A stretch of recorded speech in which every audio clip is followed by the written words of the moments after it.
Hi guys, I hope you're doing well. In this video, we're going to be discussing about the different types of trade barriers and the problems associated with trade barriers as well.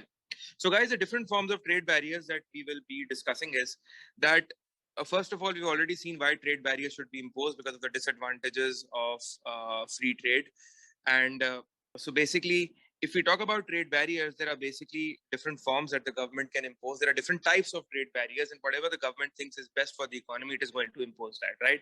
So as far as trade barriers or trade protection is concerned, remember that trade barriers is a form of government intervention in the international markets, right? It's a form of government intervention on international trade. So the government is basically coming in and intervening itself on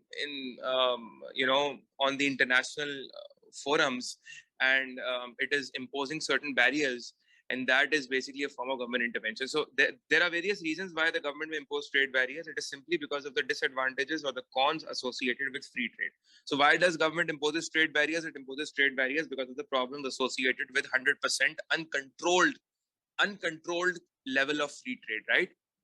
So you could also say that free trade is beneficial, but 100% uncontrolled free trade can be a problem, right? So one argument could be made as, yes, free trade is good, but then if it's 100% free without any form of government intervention or without any form of regulations or without any form of restrictions, then that could be a problem. So this is another argument that you can make in the exam, right? You shouldn't write in the way that you should say, you shouldn't say that, what, trade protection is totally justified, or trade protection shouldn't be there, or trade protection should be there, or free trade is wrong, or free trade is good. You shouldn't make these blunt statements in the exam. More often speak in a normative sense, keep a balanced approach, right? So first of all, let's see what are tariffs. Tariffs is basically indirect taxes on the price of imported goods. So for example, let's say that if the price of an imported product is, let's suppose, $10, and you are importing it for $10, and now after tariff is basically a tax. It is a tax on the price of the good. So this is pre-tariff, and now the price post-tariff comes to, let's say, $13, because the government imposed a $3 per unit tariff, on the price of the imported goods. Now, the effect would be, how would this have an impact? It would basically make the product expensive, and domestic consumers are basically discouraged to buy them. What happens is that it makes your imported goods expensive. It basically increases the price of imports. P of M is for imports, right? It basically increases the price of imports, and it reduces the quantity of imports, because if the price of imports will go up, the quantity of imports will go down.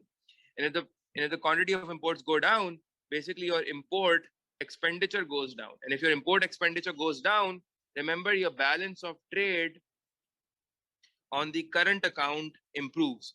Now, as far as current account and balance of trade is concerned, you don't need to worry, because I will be covering this in the coming videos, because this is our next chapter, balance of payments. So I'll be covering what the current account is and what the balance of trade is. But those of you who already know what the balance of trade is, remember that if you're writing import expenditure will go down, it will help improve the balance of trade position. And I think this is one of the reasons why trade barriers are imposed. I think I missed this point in my previous video as well, where I was discussing why trade protection is justified.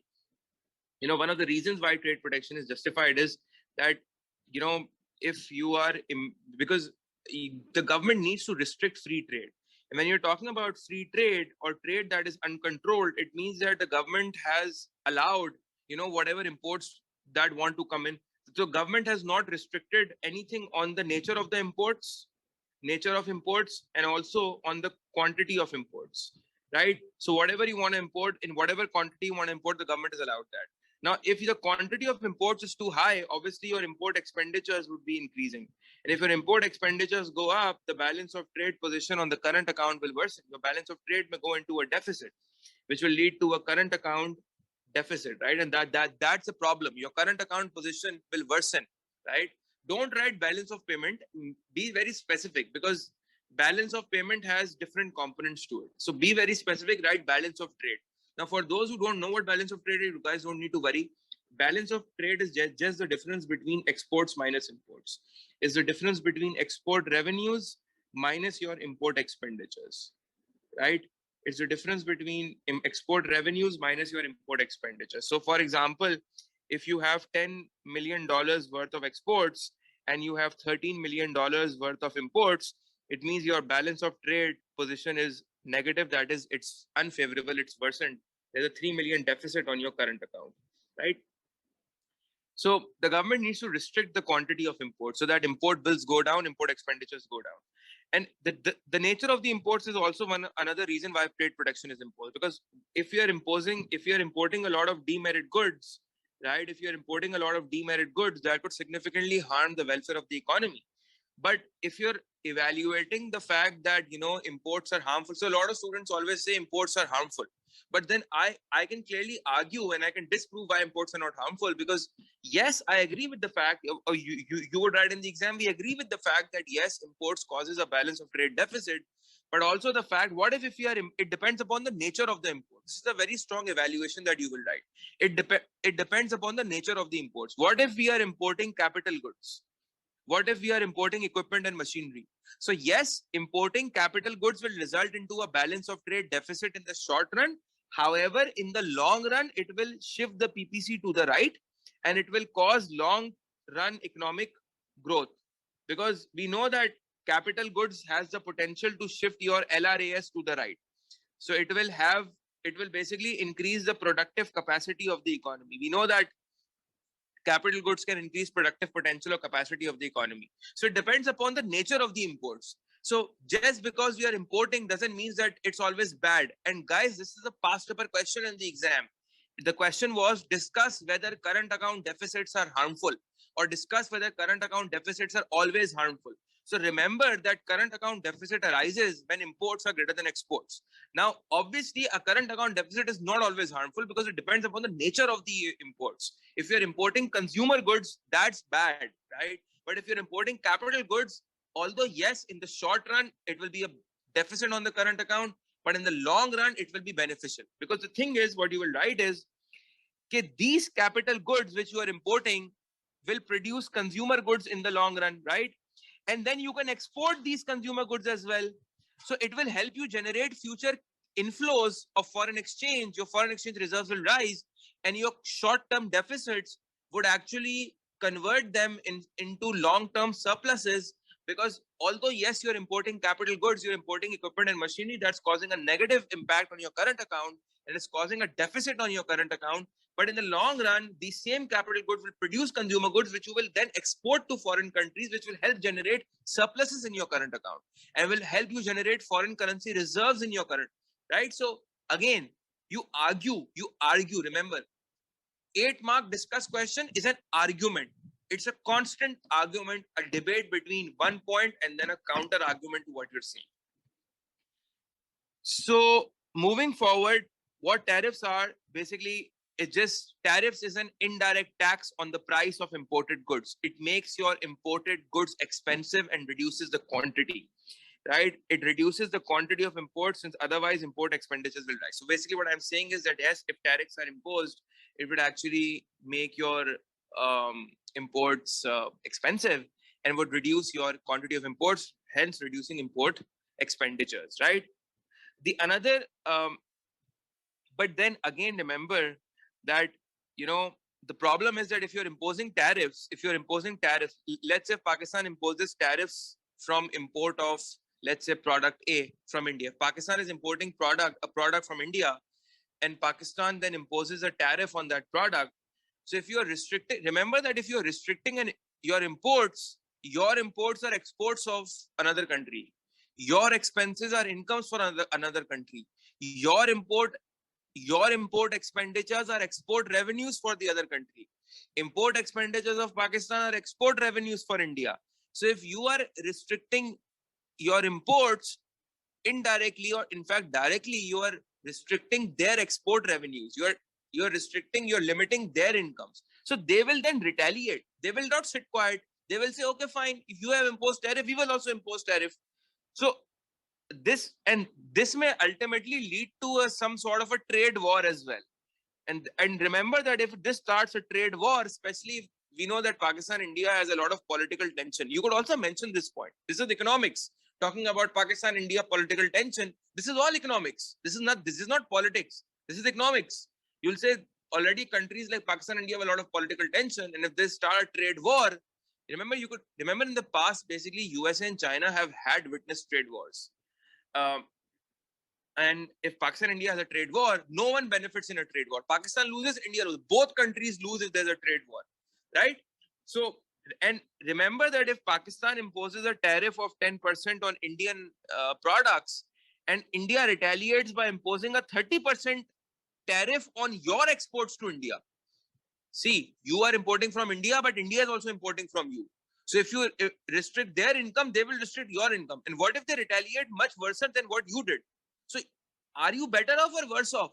You thought you were better off by imposing a tariff. In fact, it made you worse off now because they restricted your exports significantly. They imposed a tariff of 30% on your exports, and now you are sitting like a poor country begging for IMF for money, and now you have you have lost the battle.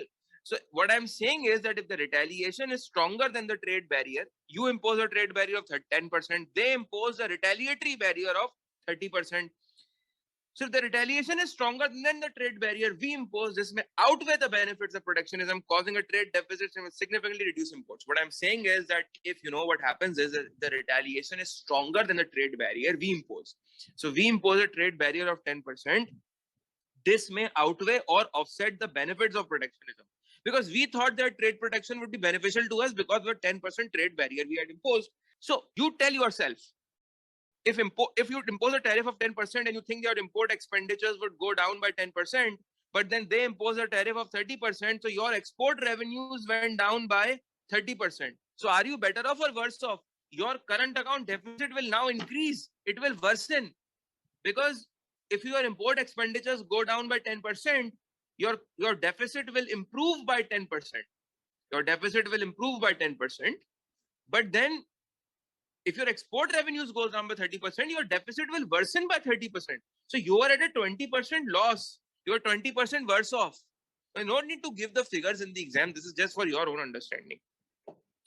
So I'm saying that it will basically causing a trade deficit, or in fact, it would worsen the trade deficit. If there was already a trade deficit, it will worsen the trade deficit. If it was a surplus, it may reduce the surplus. If it was a deficit, it may worsen the deficit, or it may create a deficit. So either your deficit will worsen, right? So understood. So that is how you. So this is the depth of knowledge you need to give, and this is all O-level past paper marking scheme stuff. There's nothing new here. Right? You give this information, you get that A star. You need to back that A, so you get that A star if you write this information. So again, this is evaluation, right? Remember, and matters will be worse if we are a developing country. If we are a poor country, remember, developing countries need export revenues, guys. If we are a poor country, we need export revenues. We can't handle trade wars with developed nations. We can't handle these trade wars. We don't have the economic power to survive a trade war, right? So if you are imposing a retaliation, if the question comes in the exam, is protectionism justified? So obviously we need to be very careful because protectionism will result into trade wars, right? And another country may retaliate, and especially if a developed country retaliates against your exports, you are doomed. You are worse off. So you could talk about it would be worse if we are a developing country. Also remember the fact that you could also mention in the exam, it just click right now, this point just click right now, that retaliation, I mean, at times you impose a trade barrier or you impose a tariff because you thought that the other country, let's say you think China is dumping products in Pakistan. Actually, dumping is difficult to prove to the WTO. World Trade Organization is the international body or the international forums that is monitoring the international trade of different countries. So dumping is not easy to prove, right? How will you prove China is dumping? Maybe they are not dumping. Maybe their cost of production is so low. Maybe they are benefiting from significant economies of scale that they are selling their product at such low prices. But you are cost ineffective. You have high cost of production. Why are you blaming China that they also have a high cost, but they are still selling in your country at a very low price? Why are you blaming them? right? You are inefficient, other countries are efficient. So dumping is difficult to prove. It's not easy to prove, right? So first of all, also at times dumping, so is it real dumping or is it perceived dumping? Is it real dumping or is it perceived dumping? Do you think it is dumping or is it actually dumping? Like I said, it's not easy to prove that the other country is dumping their products in your markets, right? So you could also mention this point and get those good marks. Anyways, another trade barrier, what the government could do is that instead of making imports expensive, it could just limit the quantity of imports. For example, if 100,000 units were being imported every week, the government could say that only maybe 5,000 units will be, sorry, only 5,000 units, not dollars, only 5,000 units will be imported.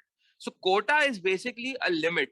It is a limit on the quantity of imports. The government says, you know what, we are not going to allow import beyond this quantity. So basically, it is a limit or a restriction on the quantity of imports. So tariff is basically when you make your price of imports go up, you make your imports expensive. But a quota is basically a limit on the quantity of the imports. Let's say you'll be like, you know what, you're not going to import more than 5,000 cars a day. So you're restricting the quantity of imports. But what happens is that if you restrict the quantity of imports into the domestic markets, it creates a shortage because the demand for imports is high while you are restricting the quantity of imports, and that actually drives up the prices of imported goods, making them expensive relative to domestic goods. So obviously, since the demand for these imported cars is higher, while the quantity, you're restricting the quantity of imports, that actually drives up the prices of imported goods as well because of that shortage. And that makes it expensive relative to domestic goods. And that actually, and again, the problem is, the fact is that you can't really import more than a certain quantity of imports, right? So you're actually limiting the size of your import. You're actually reducing the size or the quantity of the goods and services that a country can actually import. But this is how a quota works. There's another way in which you can actually so instead of reducing imports, and focusing on imports to go down, why not focus on exports to go up, right? So in that case, you give subsidies. Subsidies, basically, you could say export subsidies. So export subsidies are basically given to exporting firms. They are basically we know what subsidy is. It is a financial grant that is given to firms by the government to reduce their costs and hence increase output. We've already seen the definition many times in the previous videos. What a subsidy is, we know. And so, right, so subsidy is basically money that is given. So government gives money to exporting firms so that their cost goes down and then they are able to increase more output and make their exports competitive. Subsidies, what subsidies will do is that basically subsidies will make your exports competitive. It will make your exports competitive, and that is going to reduce the price of exports and it will increase the quantity of exports. The quantity of exports will go up, the price of exports will go down, which will actually increase your export revenues. And this will help on your balance of trade to improve. And if there's a deficit on the balance of trade on the current account, your deficit will reduce, right? So the objective of the subsidy is that it allows the domestic firms to cover their cost and hence reinvest that subsidy into research and development, innovation, and technological advancement. Hence, basically what happens is that if the government is paying money to export to domestic firms, the objective is that domestic firms use that money to reinvest in research and development, trying to innovate themselves, improving their technology, because that will help the domestic exporting firms to be efficient. That will help the domestic firms to be productively efficient, right? Their costs will go down, they will be more competitive. So the exporting firms get more competitive and that increase exports and export revenue. So this is another way. So in this way, instead of basically reducing imports, we're trying to increase exports so that instead of reducing the deficit by reducing imports, we are trying to reduce the deficit by increasing exports. Now, another form of trade barrier is imposing an embargo. What is an embargo? It is a complete ban. You can give the example of recently Russia's invasion in Ukraine. A lot of countries have imposed embargoes and complete bans on importing goods from Russia, right? So that's, again, and that has significantly led to economic losses to Russia because Russia has been exporting Russia is an exporter of oil. A lot of countries have imposed complete bans and embargoes on the exports of major Russian commodities, apart from oil as well. And so basically, embargo is a complete ban on the import of a specific good from a particular country, right? And by the way, in your economics textbooks, the reason for trade protection is mostly mentioned is about, trade protection is imposed in order to protect domestic industries, in order to improve trade deficits. Why do we impose trade protection? In order to improve trade deficits, in order to protect domestic industries, because the domestic firms are under threat. The sunrise, the sunset firms are under threat. Infant industry under threat. But we see that right now, a lot of countries, a lot of Western countries, developed nations have imposed sanctions and embargoes and bans on Russian exports, not because their industries were under threat, but because of, people don't encourage wars to take place. Wars are disastrous. Wars destroy infrastructure, right? Wars kill civilians. They kill children, right? And people don't want that. This world does not want, encourages wars. And that is another reason why, embargoes are imposed. Completely banning. And this is more due to political reasons. This is more due to, it's not due to the fact that it's having an impact on their domestic firms, but it's more of that why did Russia invade a country, right? Another type of trade barrier is regulations. Regulation means laws. It means rules. What you can do is that in order to reduce the imports, you could impose excessive quality controls. Like, for example, if Pakistan wants to reduce the import from certain countries, the government of Pakistan may impose unreasonable levels of quality checks and controls on goods that are imported into Pakistan, right? And some of them may not even make sense. But then the reason for importing is to make it difficult for goods to be imported. These excessive and high quality controls will increase the cost. And remember, guys, it's not only that, it will increase the cost of exporting firms and exporting countries, since they have to meet these quality requirements. So basically, let's say if India is exporting to Pakistan, which means that Pakistan is importing from India, so the government of Pakistan imposes excessive quality control checks and unreasonable levels of, quality checks and unreasonable levels of rules and regulations, so that, that if Indian goods have to enter Pakistan territory, then they have to go through an excessive quality control check.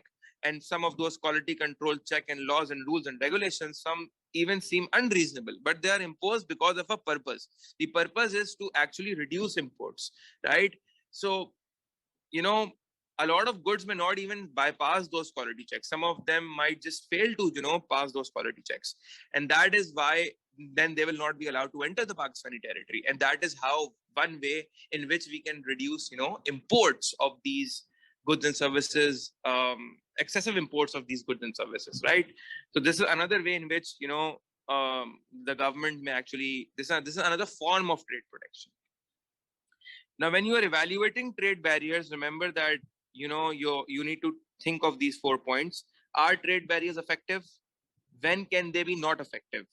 And when can the cost of trade barrier outweigh the benefits of protectionism? What we are saying is that are trade barriers effective or not? Yes, they are effective, but they are sometimes not effective. When are they effective? When are they not effective? This all comes under evaluation. And when can the cost of trade barriers, means the disadvantage of trade barrier, outweigh the benefits of protectionism? Which means that, yes, we are saying that, yes, trade protection is justified, it's beneficial. But then again, there is a cost of protectionism as well. There's a disadvantage of protectionism. So now, in the next video, guys, we're going to be discussing about all the disadvantages of trade protection, which actually make trade protection somehow seem unreasonable or unjustified. But that doesn't mean that trade protection would still be unjustified. If we can somehow reduce the extent of these disadvantages, then yes, we could argue that yes, trade protection is justified. So I hope to see you all in the next video. Until then, take care.